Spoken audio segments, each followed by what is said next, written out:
ഇപ്പോൾ നമ്മൾ കാണുന്നത് ഏറ്റവും പുതിയ ദൃശ്യങ്ങളാണ്. കേരള തീരത്തിനടുത്ത് അറബിക്കടലിൽ അപകടത്തിൽപ്പെട്ട ചരക്ക് കപ്പലിൽ നിയന്ത്രണ വിധേയമാക്കാൻ കഴിയാതെ തീയും പുകയും പൊട്ടിത്തെറികളും തുടരുകയാണ്. നമ്മൾ ഇപ്പോൾ കണ്ടുകൊണ്ടിരിക്കുന്ന ഈ ദൃശ്യങ്ങൾ അത് അറബിക്കടലിൽ കത്തിക്കൊണ്ടിരിക്കുന്ന കപ്പലിന്റെ ഏറ്റവും പുതിയ ദൃശ്യങ്ങളാണ്. അങ്ങേയറ്റം ആശങ്ക ഉണ്ടാക്കുന്നുണ്ട് ഈ ദൃശ്യങ്ങൾ. തീ അണയ്ക്കാൻ വേണ്ടിയുള്ള തീവ്ര ശ്രമങ്ങൾ നടക്കുന്നു. കാണാതായ 4 പേർക്ക് വേണ്ടിയുള്ള തിരച്ചിൽ ഊർജിതമായി നടക്കുന്നുണ്ട്. പക്ഷേ കട്ടപ്പുക പുറത്തേക്ക് വമിക്കുന്നത് രക്ഷാദൗത്യത്തിന് വലിയ തടസ്സവും പ്രതിബന്ധവും സൃഷ്ടിക്കുന്നുണ്ട്. ഈ ഘട്ടത്തിൽ തീ അണയ്ക്കാൻ കഴിയുമെന്നുള്ള പ്രതീക്ഷ വളരെ അകലെയായി മാറിയിരിക്കുന്നു എന്ന് വേണം ഈ ദൃശ്യങ്ങൾ കാണുമ്പോൾ തോന്നുക. കാരണം ഇതിനകത്തുള്ള വസ്തുക്കൾ അതീവ അപകടകരമായ വിഷവസ്തുക്കളാണ്. അതുകൊണ്ട് അന്തരീക്ഷവുമായി തട്ടിയാൽ അല്ലെങ്കിൽ വായുവുമായോ ജലവുമായി സമ്പർക്കമുണ്ടായാൽ പൊട്ടിത്തെറിക്കുന്ന വസ്തുക്കൾ കൂടി അടങ്ങുന്നതാണ് ഈ കണ്ടെയ്നറുകളിൽ ഉള്ള രാസവസ്തുക്കൾ. അതുകൊണ്ട് തന്നെ തീ അണയ്ക്കാൻ വേണ്ടിയുള്ള ശ്രമം എത്രമാത്രം വിജയം കാണും എന്നതിലുള്ള ആശങ്കയും എന്താകും ഇനി ഈ കപ്പലിന്റെ തുടർന്നുള്ള നില എന്നതിലെ ആകാംക്ഷയും നിലനിൽക്കുന്നുണ്ട്. 4 പേരെ കാണാതായിട്ടുണ്ട്. അവർക്ക് വേണ്ടിയുള്ള തിരച്ചിൽ ഊർജിതമായി തുടരുകയുമാണ്. തീയും പുകയും പൊട്ടിത്തെറികളും തുടരുന്നുണ്ട്. കപ്പലിന്റെ മധ്യഭാഗത്ത് പൊട്ടിത്തെറിയും തീയും കാണുന്നുണ്ട് എന്നതാണ് തീരസേന വ്യക്തമാക്കുന്നത്. മുൻഭാഗത്തെ തീ നിയന്ത്രണ വിധേയമാക്കാൻ കഴിഞ്ഞെങ്കിലും കനത്ത പുക ഉയരുന്നത് രക്ഷാദൗത്യത്തിന് ഒരു വലിയ തടസ്സം തന്നെയാണ്. കപ്പലിൽ നിന്ന് കൂടുതൽ കണ്ടെയ്നറുകൾ കടലിലേക്ക് പതിച്ചിട്ടുണ്ട്. അത് സ്വാഭാവികമായി വലിയ പാരിസ്ഥിതിക പ്രത്യാഘാതങ്ങൾ ഉണ്ടാക്കുമെന്ന ആശങ്കയും നമ്മുടെ മുന്നിലുണ്ട്. ഏതാനും ദിവസങ്ങൾക്ക് മുൻപ് മറ്റൊരു കപ്പലിന് ഇതേ ദുരവസ്ഥ ഉണ്ടായപ്പോഴും നമ്മൾ നേരിട്ട ഒരു വലിയ പ്രശ്നം അതുണ്ടാക്കിയ പാരിസ്ഥിതിക പ്രശ്നങ്ങളായിരുന്നു. പ്രത്യേകിച്ച് അത് മത്സ്യത്തൊഴിലാളികളെയൊക്കെ അങ്ങേയറ്റം ദുരിതത്തിലാക്കുന്ന ഒന്നായി മാറിയിരുന്നു. ഇപ്പോഴും ഈ കണ്ടെയ്നറുകൾ വിഷവാതകങ്ങളും വിഷവസ്തുക്കൾ അടങ്ങിയിരിക്കുന്ന ഈ കണ്ടെയ്നറുകൾ വെള്ളത്തിൽ പതിച്ചാൽ ഉണ്ടാകാവുന്ന അപകടത്തെക്കുറിച്ചുള്ള ആശങ്കയാണ് യഥാർത്ഥത്തിൽ നമ്മുടെ മുന്നിലുള്ള മറ്റൊരു പ്രധാനപ്പെട്ട കാര്യം. കണ്ടെയ്നറുകൾ തൃശൂർ എറണാകുളം ജില്ലയുടെ തീരങ്ങളിൽ അടിയാനുള്ള സാധ്യതയുണ്ട് എന്ന മുന്നറിയിപ്പും നമുക്ക് ലഭിക്കുന്നുണ്ട്. ഏതായാലും ഊർജിതമായ ശ്രമങ്ങൾ നടക്കുന്നു. കപ്പലിന് തീ പിടിക്കുകയും അതിൽ നിന്ന് പൊട്ടിത്തെറികൾ ഉണ്ടാവുകയും ചെയ്യുന്നതിന്റെ ദൃശ്യങ്ങൾ നമുക്കിപ്പോൾ കാണാൻ കഴിയുന്നുണ്ട്. ഈ ദൃശ്യങ്ങളുടെ ഒരു പ്രത്യേകത അത് ഏറ്റവും പുതിയ ദൃശ്യങ്ങളാണ് എന്നുള്ളതാണ്. 24-ൽ ഇപ്പോൾ നിങ്ങൾ കാണുന്ന ഈ എക്സ്ക്ലൂസീവ് ദൃശ്യങ്ങൾ നമ്മളോട് പറയുന്നത് ഈ കപ്പലിന് തീ പിടിച്ചുണ്ടായിട്ടുള്ള അപകടം, ഈ ദുരന്തം എത്ര വലുതാണ് എന്ന് നമ്മുടെ മുന്നിൽ കാണിച്ചു തരുന്നു. അതോടൊപ്പം തന്നെ തീ അണയ്ക്കാൻ വേണ്ടി നാവികസേന നടത്തുന്ന ശ്രമങ്ങൾ അത് ഊർജിതമായ ഒരു ഭാഗത്ത് നടക്കുന്നുണ്ട്. കാരണം കപ്പലിന് ചുറ്റും തീ അണയ്ക്കാൻ വേണ്ടിയുള്ള ശ്രമങ്ങൾ ആ ബോട്ടുകളിൽ നിന്ന് വെള്ളം അടിച്ചുകൊണ്ട് അത് തീർക്കാൻ വേണ്ടിയുള്ള ശ്രമങ്ങൾ നടക്കുന്നുമുണ്ട്. വിഷ്ണു സുരേഷാണ് കൊച്ചിയിൽ നിന്ന് വിവരങ്ങളുമായി നമ്മളോടൊപ്പം ചേരുന്നത്. വിഷ്ണു, എന്താണ് ഇപ്പോൾ ഏറ്റവും പുതുതായി നാവികസേനയും തീരരക്ഷാസേനയും ഒക്കെ നമ്മളോട് പറയുന്നത്? അവരുടെ രക്ഷാദൗത്യങ്ങൾ ഇപ്പോൾ നേരിടുന്ന വെല്ലുവിളികൾ എന്തൊക്കെയാണ്? കപ്പലിനകത്തുള്ള രാസവസ്തുക്കൾ അത് വിഷമുള്ള രാസവസ്തുക്കളാണ്.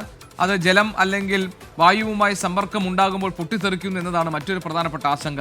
നിലവിൽ നമുക്ക് കിട്ടുന്ന അപ്ഡേറ്റ് എന്താണ് വിഷ്ണു? 20 മണിക്കൂറായി രക്ഷാപ്രവർത്തനം നേവിയും അതോടൊപ്പം കോസ്റ്റ് ഗാർഡും ചേർന്ന് ഏകോപിപ്പിക്കാൻ തുടങ്ങിയിട്ട് അപ്പോഴും ഒരു പ്രതിസന്ധിയായി തുടരുന്നത് ഈ തീ നിയന്ത്രണ വിധേയമാക്കാനാകുന്നില്ല എന്നതാണ്. നിലവിൽ ഇന്നലെ മുതൽ ഈ കപ്പലിന്റെ മുൻഭാഗത്ത്, അതായത് ഫോർവേഡ് ബേ എന്ന് പറയുന്ന പ്രദേശത്തായിരുന്നു തീ ഉണ്ടായിരുന്നത്. പക്ഷേ ആ തീ നിയന്ത്രണമാക്കാൻ സാധിച്ചിട്ടുണ്ട്. അവിടെ കട്ടപ്പുകയാണ് ഉയരുന്നത്. അവിടെ നിന്ന് തീ മധ്യഭാഗത്തേക്ക് മാറിയിരിക്കുന്നു. അവിടുത്തെ തീയും അതോടൊപ്പം തന്നെ ഈ പൊട്ടിത്തെറികളും നിയന്ത്രിക്കാൻ നന്നേ പാടുപെടുകയാണ് കോസ്റ്റ് ഗാർഡിന്റെ കപ്പലുകളും അതോടൊപ്പം തന്നെ നേവിയുടെ കപ്പലുകളും. ആ ദൃശ്യങ്ങളിൽ നിന്ന് വ്യക്തമാണ്. സാധാരണഗതിയിൽ ഇത്തരം ഫയർ ഫൈറ്റ് നടത്തുന്ന ഘട്ടത്തിൽ കപ്പലുകൾക്ക്, അതായത് ഈ കോസ്റ്റ് ഗാർഡിന്റെയും നേവിയുടെയും കപ്പലുകൾക്ക് ഈ അപകടം പറ്റിയ കപ്പലിന്റെ ഏകദേശം ഒരു 5-10 മീറ്ററൊക്കെ തൊട്ടടുത്ത് നിന്ന് വെള്ളം പമ്പ് ചെയ്യാനുള്ള സാധ്യതയുണ്ട്. പക്ഷേ ഇവിടെ അങ്ങനെയല്ല. ദൃശ്യങ്ങൾ തന്നെ വ്യക്തമാണ്. എത്രയോ ദൂരെ നിന്നാണ് അവർ ഈ വാട്ടർ ഫൈറ്റിംഗ് അല്ലെങ്കിൽ ഫയർ ഫൈറ്റിംഗ് നടത്തിക്കൊണ്ടിരിക്കുന്നത്. അത് തന്നെ സൂചിപ്പിക്കുന്നത് ഈ കപ്പലിൽ വളരെ എക്സ്പ്ലോസീവായ അല്ലെങ്കിൽ അത്രയും ശക്തമായ തീയും പുകയും ഉയരുന്നുണ്ട് എന്നുള്ളതുകൊണ്ടാണ്. സാധാരണഗതിയിൽ ഇപ്പോൾ ഈ ICG സമുദ്രപ്രഹരിയൊക്കെ ഇത്തരം ഓപ്പറേഷനുകളിലും സച്ചത്തൊക്കെ ഇത്തരം ഓപ്പറേഷനുകളിൽ വളരെ പ്രാഗൽഭ്യം നേടിയിട്ടുള്ള ഒരു ഷിപ്പുകളാണ്. പക്ഷേ അവർക്ക് പോലും അടുത്തേക്ക് ചെന്ന് ഫയർ ഫൈറ്റ് നടത്താൻ പറ്റുന്നില്ല. ഒരു 5-10 മീറ്റർ പോലും ദൂരത്തേക്ക് എത്താൻ പറ്റുന്നില്ല. അതിനപ്പുറത്തേക്ക് ഒരു 50 മീറ്ററൊക്കെ ദൂരത്ത് നിന്നാണ് ഇപ്പോൾ ഫയർ ഫൈറ്റ് ചെയ്യുന്നത്. അതിൻ്റെ ഒരു പ്രതിസന്ധി അവിടെ ഉണ്ട്. ഈ ഫയർ ഫൈറ്റ് 2 രീതികൾ. ഒന്ന് ഡയറക്റ്റ് ആയിട്ട് ഫയർ ഫൈറ്റ് ചെയ്യുക, അതായത് ഈ തീ പിടിച്ച ഭാഗത്തേക്ക് ഡയറക്റ്റ് വെള്ളം പമ്പ് ചെയ്ത് ഫയർ ഫൈറ്റ് ചെയ്യുക. അതിനൊപ്പം തന്നെ മറ്റൊരു മറ്റൊരു മാർഗം കൂടി അവലംബിക്കുന്നത് ഈ തീ പിടിച്ചതിൻ്റെ തൊട്ടടുത്ത പ്രദേശത്തുള്ള മേഖലകൾ അത് കൂള് ചെയ്ത് കൊടുക്കുക. ആ പ്രദേശത്തേക്ക് ആ കണ്ടെയ്നറുകളിൽ വെള്ളമടിച്ച് അങ്ങോട്ടേക്ക് അതായത് സ്വാഭാവികമായും ഒരു തീ പടരുന്ന പ്രദേശത്ത് നിന്ന് മറ്റൊരു പ്രദേശത്തേക്ക് പടരാതിരിക്കുന്നതിന് വേണ്ടി ആ ഭാഗത്ത് വെള്ളമടിച്ച് അത് കൂള് ചെയ്യിക്കുക എന്ന ബൗണ്ടറി കൂളിംഗ് മെത്തേഡ് കൂടിയാണ് ഇപ്പോൾ ICGയും അതോടൊപ്പം തന്നെ INS സൂരത്തും ഒക്കെ നിലവിൽ ശ്രമിച്ചുകൊണ്ടിരിക്കുന്നത്. പക്ഷേ തീ നിയന്ത്രണ വിധേയമാക്കാനാകുന്നില്ല. ഒപ്പം മറ്റൊരു പ്രധാനപ്പെട്ട കാര്യം, ഈ കപ്പലിൻ്റെ സ്റ്റെബിലിറ്റി ഇതുവരെ നഷ്ടപ്പെട്ടിട്ടില്ല. അതൊരു പ്രതീക്ഷ നൽകുന്ന കാര്യമാണ്. സാധാരണഗതിയിൽ ഇത്തരം പ്രശ്നങ്ങളൊക്കെ ഉണ്ടായിക്കഴിഞ്ഞാൽ ഈ കണ്ടെയ്നറുകൾ വെള്ളത്തിലേക്ക് വീഴുകയും വെയിറ്റ് ബാലൻസ് മാറുകയും പിന്നീട് അത് ഒരു 10 അല്ലെങ്കിൽ ഒരു 15 ഡിഗ്രിയൊക്കെ ചരിയാനുള്ള സാധ്യതയുണ്ട്. പക്ഷേ ഇപ്പോഴും ഈ കണ്ടെയ്നർ സ്റ്റേബിളായി നിൽക്കുന്നു എന്നുള്ളത് ആശ്വാസകരമായ കാര്യമാണ്. പക്ഷേ അതിൻ്റെ കൺട്രോൾ പൂർണ്ണമായി നഷ്ടപ്പെട്ടിട്ടുണ്ട്. അതിനകത്ത് കൺട്രോൾ ചെയ്യാൻ ആരുമില്ല.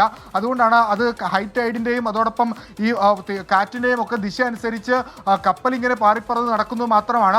അതും ഒരു പ്രതിസന്ധി സൃഷ്ടിക്കുന്നുണ്ട്. നമ്മുടെ ഷിപ്പുകൾക്ക് ഒരു കൃത്യമായ സ്പോട്ടിൽ ആങ്കർ ചെയ്ത് ഇതിനകത്തേക്ക് ഫയർ ഫൈറ്റ് നടത്താനുള്ള ഒരു പ്രതിസന്ധി ഉണ്ടെന്നാണ് രാവിലെ നേവിയുടെ PROയുമായി സംസാരിച്ചപ്പോൾ മനസ്സിലാകുന്നത്. ഇത് ഒരുപക്ഷെ അദ്ദേഹം തന്നെ വ്യക്തമാക്കുന്നത് ELSA-3 മറിഞ്ഞതിൻ്റെ ഒരു 3 അല്ലെങ്കിൽ ഒരു 5 മടങ്ങ് വളരെ ഡേഞ്ചറസ് ആയ സിറ്റുവേഷനാണ് ഇപ്പോൾ നമ്മൾ മുന്നോട്ട് പോയിക്കൊണ്ടിരിക്കുന്നത്. അത് നേവിയെ സംബന്ധിച്ചിടത്തോളം കോസ്റ്റ് ഗാർഡിനെ സംബന്ധിച്ചിടത്തോളം അത്രയും ഹാർഡായിട്ടുള്ളൊരു സിറ്റുവേഷനിലൂടെ അവർ കടന്നു പോവുകയാണ്. ഈ തീ നിയന്ത്രിക്കാനാകുക എന്നുള്ളത് ഒരുപാട് സമയം ഇനിയും എടുക്കും അത് നിയന്ത്രണ വിധേയമാക്കാൻ.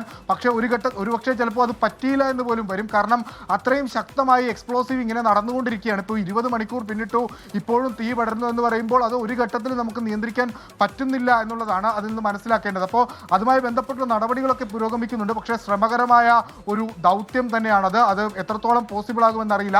ഫുൾ ഫ്ലെഡ്ജഡ് ഫയർ ഫൈറ്റ് ചെയ്യാനും ബുദ്ധിമുട്ടുണ്ട്. കാരണം ഇപ്പോൾ കപ്പൽ നിയന്ത്രിക്കാൻ ആരുമില്ല. സാധാരണഗതിയിൽ ഇത്തരം സംഭവങ്ങൾ ഉണ്ടാകുമ്പോൾ കപ്പലിലേക്ക് വെള്ളം വളരെ ശക്തിയായി അടിച്ചുവിടും. അതിൽ നിന്ന് മറ്റൊരു ഭാഗത്ത് ഈ അടിക്കുന്ന വെള്ളം മറ്റൊരു ഭാഗത്തേക്ക് പുറത്തേക്ക് കടലിലേക്ക് പോകുന്നതാണ് രീതി. പക്ഷേ നിലവിൽ ഇവിടെ അത്രയും ഫുൾ ഫ്ലെഡ്ജായി വെള്ളം നമ്മൾ കപ്പലിലേക്ക് പമ്പ് ചെയ്ത് കളഞ്ഞാൽ അത് അവിടെ നിന്ന് പുറത്തേക്ക് പോകില്ല, അവിടെ തന്നെ കെട്ടിക്കിടക്കും. അത് കപ്പലിന് വെയിറ്റ് കൂട്ടുകയും പിന്നീട് കപ്പൽ സിങ്കായി പോകാനുള്ള ഒരു സാധ്യതയുണ്ട്. അതുകൊണ്ട് നേവിയുടെ തന്നെ ഫയർ ഫൈറ്റിംഗ് എന്ന് പറയുമ്പോൾ അത് പൂർണ്ണ തോതിലുള്ള ഒരു ഫയർ ഫൈറ്റിംഗ് അല്ല, വളരെ കെയർഫുള്ളായി മാത്രമാണ് ഇപ്പോൾ ഫയർ ഫൈറ്റിംഗ് നടത്തുന്നതെന്നാണ് നമുക്ക് ലഭിക്കുന്ന വിവരം. ഈ ICGയുടെ 6 ഷിപ്പുകൾ അവിടെ ഇപ്പോഴുണ്ട്. അതിനകത്ത് 4 ഷിപ്പുകളാണ് വളരെ ആക്റ്റീവായി ഈ ഫയർ ഫൈറ്റിങ്ങിൻ്റെ ഭാഗത്ത് പ്രവർത്തിക്കുന്നത്. ബാക്കി 2 ഷിപ്പുകളും ഈ ഡ്രോണിയർ വിമാനങ്ങളും 4 പേർക്കായുള്ള തെരച്ചിലാണ്. അവരെ കണ്ടെത്തുക എന്നുള്ളത് തന്നെയാണ് പ്രഥമ പരിഗണന. അത് ഇന്നലെ അവർ എവിടെ നിന്ന് പറഞ്ഞു നിർത്തിയോ അവിടെ തന്നെയാണ് ഇന്നും. അതായത് ആ 4 ജീവനുകൾ അത് രക്ഷപ്പെടുത്തുക, അവരെ കണ്ടെത്തുക, അതിന് തന്നെ പ്രഥമ പരിഗണന നൽകുന്നു. ഒപ്പം ഈ ഷിപ്പിൻ്റെ തീ പടരുന്നത് ഒരു പരിധിവരെ തടയാൻ സാധിച്ചു കഴിഞ്ഞാൽ, അതായത് ഏതെങ്കിലും ഒരു പോർഷനിൽ മാത്രമായി തടയാൻ സാധിച്ചു കഴിഞ്ഞാൽ നേവിയിലെയോ അല്ലെങ്കിൽ ഈ ICG ഉദ്യോഗസ്ഥർക്കൊക്കെ ഷിപ്പിനകത്തേക്ക് പ്രവേശിക്കാനാകും. അവിടെ വെച്ച് ഡയറക്റ്റ് ആയിട്ട് അത് കുറച്ചുകൂടി ശരി. എനിക്ക് തോന്നുന്നു വിഷ്ണു, ഇതിൽ ഏറ്റവും പ്രധാനപ്പെട്ട തീരം ഇപ്പോൾ പ്രശ്നം എന്ന് പറയുന്നത് ഈ അറബിക്കടൽ വെച്ച് തീപിടിച്ച വാൻഹൈ 503 എന്ന ഈ കപ്പൽ 15 ഡിഗ്രി വരെ ചെരിഞ്ഞിട്ടുണ്ട് എന്നുള്ളതാണ്. പ്രേക്ഷകർക്ക് അത് മനസ്സിലാക്കാൻ കഴിയും. ഒരുപക്ഷെ നമ്മുടെ സങ്കല്പത്തിലേക്ക് അത് കൊണ്ടുവരാൻ കഴിയും. 15 ഡിഗ്രി ആ കപ്പൽ ചെരിഞ്ഞിട്ടുണ്ട്. അങ്ങനെ ആ കപ്പലിൽ ഉണ്ടായിരുന്ന കൂടുതൽ കണ്ടെയ്നറുകൾ കടലിലേക്ക് വീണിരിക്കുന്നു. കണ്ടെയ്നറിൽ ഉള്ളത് ഏതാണ്ട് 157 കണ്ടെയ്നറുകളാണ് ഈ ഷിപ്പിൽ ഉണ്ടായിരുന്നത്.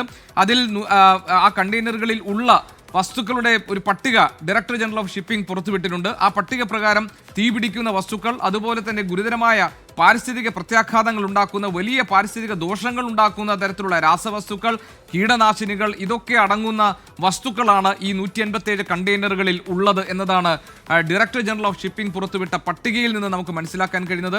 നിലവിൽ ഇപ്പോഴത്തെ പ്രശ്നം നേരത്തെ വിഷ്ണു സുരേഷ് സൂചിപ്പിച്ചതുപോലെ തന്നെ കപ്പൽ 15 ഡിഗ്രി ചെരിഞ്ഞു ഇരിക്കുന്നു. അതോടുകൂടി അതിനകത്തുള്ള കണ്ടെയ്നറുകൾ കടലിലേക്ക് വീണിരിക്കുന്നു. കപ്പലിനകത്ത് അതിന്റെ മധ്യഭാഗത്ത് ഈ രാസവസ്തുക്കൾക്ക് തീപിടിച്ച് പൊട്ടിത്തെറി ഉണ്ടാകുന്നു. കനത്ത പുക, കറുത്ത പുക, അത് വലിയ മേഘപ്പാളികൾ പോലെ പുറത്തേക്ക് പടർന്നിരിക്കുന്നു. ഇതൊക്കെ തന്നെ രക്ഷാദൗത്യത്തിന് വലിയ തടസ്സമാണ് സൃഷ്ടിച്ചുകൊണ്ടിരിക്കുന്നത്. അതുകൊണ്ട് തന്നെ കപ്പലിനെ ലൊക്കേറ്റ് ചെയ്ത് ഈ ഫയർ ഫൈറ്റിംഗ് നടത്തുന്ന ചെറു കപ്പലുകൾക്ക് അത് ലൊക്കേറ്റ് ചെയ്ത് ആങ്കർ ചെയ്ത് ഇത് കാര്യങ്ങൾ നടത്താൻ പറ്റുന്നില്ല എന്നതാണ് ഇപ്പോഴത്തെ പ്രശ്നം എന്നാണ് വിഷ്ണു സുരേഷിന്റെ റിപ്പോർട്ടിൽ നിന്ന് നമുക്ക് മനസ്സിലാക്കാൻ കഴിയുന്നത്. കപ്പൽ അപകടങ്ങളിൽ ക്രിമിനൽ കേസ് എടുക്കണമെന്ന് ലാറ്റിൻ കാത്തോലിക് അസോസിയേഷൻ ആവശ്യപ്പെട്ടു. തുടർച്ചയായ കപ്പൽ അപകടങ്ങൾ തീരദേശവാസികളിൽ ആശങ്ക പരത്തുകയാണ്. തീരദേശവാസികൾക്കും തൊഴിലാളികൾക്കും സഹായം ഉറപ്പാക്കണം. അധികൃതർ ഇതേ നിലപാട് തുടർന്നാൽ പ്രക്ഷോഭവുമായി തീരമേഖലയിൽ ഇറങ്ങുമെന്നും KLCA മുന്നറിയിപ്പ് നൽകുന്നു. ശ്യാംകുമാർ കൊച്ചിയിൽ നിന്ന് വിവരങ്ങൾ നൽകാനുണ്ട്. ശ്യാം, ഈ എൽസ-3 അപകടത്തിൽപ്പെട്ടതിനേക്കാൾ എത്രയോ മടങ്ങ് അപകടകരമാണ് ഇപ്പോൾ ഈ വാൻഹൈ 503 എന്ന ഈ കപ്പലിനുണ്ടായിട്ടുള്ള അപകടം. ഇതെല്ലാം സ്വാഭാവികമായും ബാധിക്കാൻ പോകുന്നത് അതിന്റെ താഴെത്തട്ടിൽ മത്സ്യത്തൊഴിലാളികളെയാണ്, തീരദേശ മേഖലയിൽ കഴിയുന്നവരെയാണ്. അതുകൊണ്ട് തന്നെ ഇത്തരം അപകടങ്ങളിൽ ക്രിമിനൽ കേസ് എടുക്കണം എന്നതാണല്ലോ ലാറ്റിൻ കാത്തലിക് അസോസിയേഷന്റെ പ്രധാനപ്പെട്ട ആവശ്യം. എന്താണ് അവർ ഈ വിഷയങ്ങളിൽ സംശയിക്കുന്നത്? ഏത് തരത്തിലുള്ള ഇടപെടൽ സർക്കാരിന്റെ ഭാഗത്തുനിന്നുണ്ടാകണം എന്നാണ് അവർ ആവശ്യപ്പെടുന്നത്? ജി കെ ഇപ്പോൾ പറഞ്ഞ പോലെ തന്നെ കേരളത്തിലെ തീരത്തുണ്ടാകുന്ന ഏത് അപകടങ്ങളും ആദ്യം പ്രതികൂലമായി ബാധിക്കുന്നത് മത്സ്യത്തൊഴിലാളികളെയും തീരദേശത്തെയുമാണ്. അതുകൊണ്ട് തന്നെയാണ് KLCA ഇക്കാര്യത്തിൽ വലിയ പ്രതിഷേധവുമായി രംഗത്ത് വന്നിരിക്കുന്നത്. തുടർച്ചയായി ഉണ്ടാകുന്ന രണ്ടാമത്തെ കപ്പലപകടമാണ് ഇപ്പോൾ കേരള തീരത്ത് ഉണ്ടായിരിക്കുന്നത്. ആദ്യത്തതിനേക്കാൾ തീവ്രത കൂടിയത്, പ്രത്യേകിച്ച് രാസവസ്തുക്കളും വിഷവസ്തുക്കളും കീടനാശിനികളും അടക്കം കത്തുന്ന ഒരു കപ്പലിൽ നിന്ന് ഉണ്ടാകുന്ന പ്രശ്നം അത് തീരദേശത്തെ എത്ര കാലത്തേക്ക് പോലും ബാധിക്കുമെന്നതിൽ ഇതുവരെ ഒരു വ്യക്തത വന്നിട്ടില്ല. അതിൻ്റെ കൂടുതൽ വിവരങ്ങൾ പുറത്തുവിടാൻ ബന്ധപ്പെട്ട ഏജൻസികളടക്കം തയ്യാറായിട്ടുമില്ല. ഈ സാഹചര്യത്തിലാണ് നിലവിൽ നേരത്തെ ഉണ്ടായ കപ്പലപകടത്തിന് ശേഷം കടലിൽ പോകുന്ന മത്സ്യത്തൊഴിലാളികൾക്ക് വലയ്ക്കുള്ളിൽ പ്ലാസ്റ്റിക് മാലിന്യങ്ങൾ ഉൾപ്പെടെ ലഭിക്കുന്നത് അവർ ഇന്നലെ തിരുവനന്തപുരത്ത് ഉൾപ്പെടെ പ്രതിഷേധിച്ചിരുന്നു. ആ പ്ലാസ്റ്റിക് മാലിന്യങ്ങൾ എറിഞ്ഞുകൊണ്ടായിരുന്നു പ്രതിഷേധം. ഏതായാലും കടലിൽ പോകാൻ കഴിയാത്ത സാഹചര്യം. അപ്പോൾ ഇത് മത്സ്യസമ്പത്തിനെയും തീരത്തിൻ്റെ ആവാസ വ്യവസ്ഥയും എങ്ങനെ ബാധിക്കുമെന്നുള്ള ചോദ്യം കൂടിയാണ് KLCA ഉയർത്തുന്നത്. കപ്പലപകട വിഷയത്തിൽ ഏജൻസികൾ കൃത്യമായ അറിയിപ്പുകൾ തരികയും നഷ്ടപരിഹാരം തരികയും ചെയ്തില്ല എങ്കിൽ പ്രക്ഷോഭം ആരംഭിക്കാനാണ് തീരദേശത്തെ ജനതയുടെ തീരുമാനമെന്നും അവർ പറയുന്നുണ്ട്. തുടർച്ചയായ കപ്പലപകടങ്ങൾ തീരവാസികളിൽ ആശങ്ക ഉണ്ടാക്കുന്നു, മത്സ്യത്തൊഴിലാളികളുടെ ഉപജീവന മാർഗം ഇല്ലാതാകുന്നു എന്നുള്ളതാണ്. നിലവിൽ നിയമ നടപടികൾ സ്വീകരിക്കുകയും ക്രിമിനൽ കേസ് രജിസ്റ്റർ ചെയ്യുകയും ചെയ്താൽ മാത്രമേ കപ്പലുടമകളിൽ നിന്ന് നഷ്ടപരിഹാരം ലഭിക്കാൻ ഇടയാക്കുകയുള്ളൂ. ആ നഷ്ടപരിഹാരം ഏതൊക്കെ തീരത്താണ് ബാധിക്കുന്നത് അത്രയും മത്സ്യത്തൊഴിലാളികൾക്ക് ആ നഷ്ടപരിഹാരത്തിന് അർഹതയുണ്ട്. അതിനുള്ള നടപടികൾ പോലും സംസ്ഥാന കേന്ദ്ര സർക്കാരുകൾ ആരംഭിക്കുന്നില്ല എന്നുള്ളതാണ് ഈ KLCA വാർത്താക്കുറിപ്പിലൂടെ വ്യക്തമാക്കിയിരിക്കുന്നത്. ആദ്യ കപ്പൽ അപകടത്തിൽ തന്നെ ഈ നിസ്സംഗത വ്യക്തമായിരുന്നു. രണ്ടാമതിപ്പോൾ വീണ്ടും ദുരന്തമുണ്ടായപ്പോൾ ഇനി നോക്കി നിൽക്കാൻ സാധിക്കില്ല എന്നുള്ളതാണ് KLCAയുടെ തീരുമാനം. അത് വലിയൊരു സംഘടനയാണ്, തീരദേശത്തെ വലിയൊരു സമൂഹത്തെ പ്രതിനിധീകരിക്കുന്ന സംഘടന കൂടിയാണ്. അതുകൊണ്ട് തന്നെ അവർ പ്രക്ഷോഭ രംഗത്തേക്ക് കൂടി വന്നാൽ ഈ സാഹചര്യത്തിൽ സർക്കാരിനും അത് വലിയ ബുദ്ധിമുട്ടുണ്ടാക്കുന്ന കാര്യമാണ്, പ്രത്യേകിച്ച് തീരദേശത്തെ പ്രത്യക്ഷത്തിൽ ബാധിക്കുന്ന ഒരു ദുരന്തമുണ്ടായ സാഹചര്യത്തിൽ കൂടി. ശരി, ഏതായാലും തീരദേശവാസികളെ, മത്സ്യത്തൊഴിലാളികളെ ബാധിക്കുന്ന ഒരു പ്രധാനപ്പെട്ട പ്രശ്നം എന്ന നിലയിൽ ഈ കാര്യത്തിൽ സർക്കാരിന്റെ അടിയന്തര ഇടപെടൽ ഉണ്ടാകണം. അതോടൊപ്പം തന്നെ ഈ കണ്ടെയ്നറുകൾ മറിഞ്ഞ് ഉണ്ടാകാൻ സാധ്യതയുള്ള പാരിസ്ഥിതിക ആഘാതത്തിന് പരിഹാരം എന്തൊക്കെ എന്ന കാര്യത്തിലും ഒരു ഇടപെടൽ ആവശ്യമാണ്. നമുക്കൊരു ചെറിയ ഇടവേള എടുക്കാം. വീണ്ടും നമ്മളിലുള്ള പ്രധാനപ്പെട്ട പ്രശ്നം വാൻഹൈ 503 എന്ന കപ്പലിന് അപകടമുണ്ടായതിനെ തുടർന്നുള്ള സാഹചര്യമാണ്. തീ അണയ്ക്കാൻ ഇതുവരെ കഴിഞ്ഞിട്ടില്ല. കനത്ത ഇടപെടൽ നടത്തിക്കൊണ്ടിരിക്കുന്നുണ്ട്. പക്ഷേ തീ പൂർണ്ണമായി നിയന്ത്രണ വിധേയമാക്കാൻ കഴിഞ്ഞിട്ടില്ല. കാണാതായ 4 പേർക്ക് വേണ്ടിയുള്ള തിരച്ചിൽ ഊർജിതമായി നടക്കുന്നു എന്നുള്ളതാണ്.